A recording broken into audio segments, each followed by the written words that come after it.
So this is kind of weird, but I wanted to document an idea that I had today.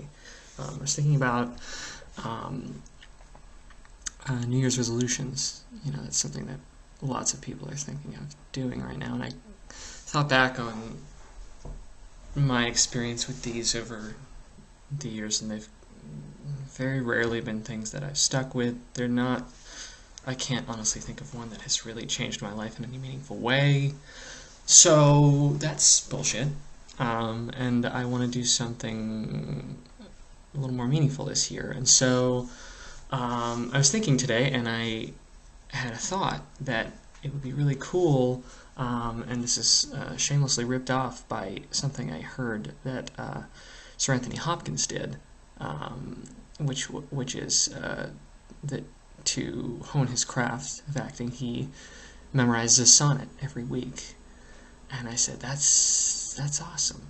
And it makes total sense when you think of Anthony Hopkins. I mean, he's a very talented actor, obviously, and it kind of shows in his work. I'm not surprised at all if that is what he does to prepare. Yeah,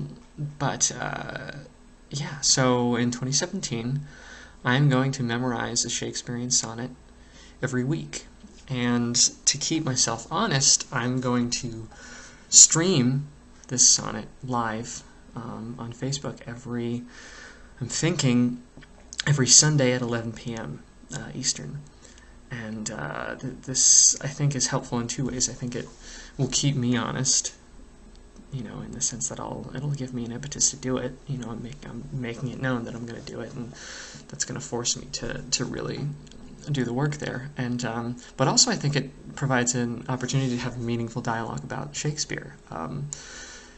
One reason I think this will be a very beneficial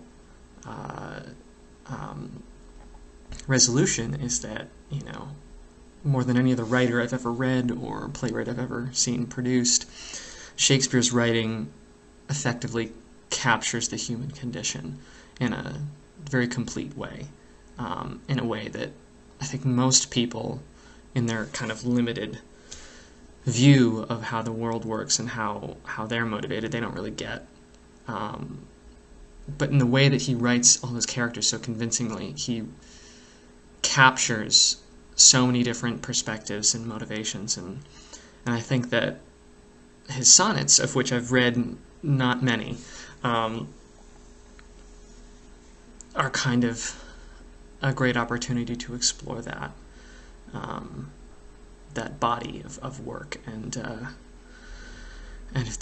so this will do two things, in that it will expose me to all these sonnets that I have not read, but it will also, hopefully, maybe not, but hopefully expose other people to these what I would consider, I guess, lesser known bodies of work. And so what I would hope to do is that in addition to just performing the sonnet every week, I could have some sort of discussion or review, I guess, of my interpretation, maybe, and ideally I'll do a little research and maybe get a sense of what the bulk of Shakespearean scholars think of that particular writing, whether I agree with it, whether I don't agree with it, and then if that sparks more dialogue, that's really cool. If not, whatever. This is a good way to keep me honest and to keep me working, and I think that's part of it, right? Is that we're more capable of than what we give ourselves credit for, and so I take this as a challenge, but I also want to kick the shit out of it. Really. I want to prove that I can do it, and so. Yeah, that's what I'm going to try to do.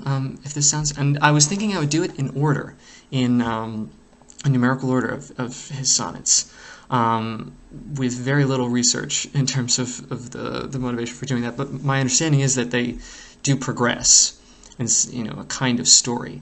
So my thinking is, if I do them in order numerically, then over time a story will develop, and I think that can help in a way. So. If maybe there are other ways to do it, and so yeah, that's my plan, and it's terrifying, but also I think kind of awesome. So 52 sonnets in 52 weeks, Yeah, if this sounds cool, then that's cool. Leave a comment or like this. Otherwise, yeah, I'll be doing this completely for myself. Either way, I think it'll be fun. So, yeah, thanks for watching.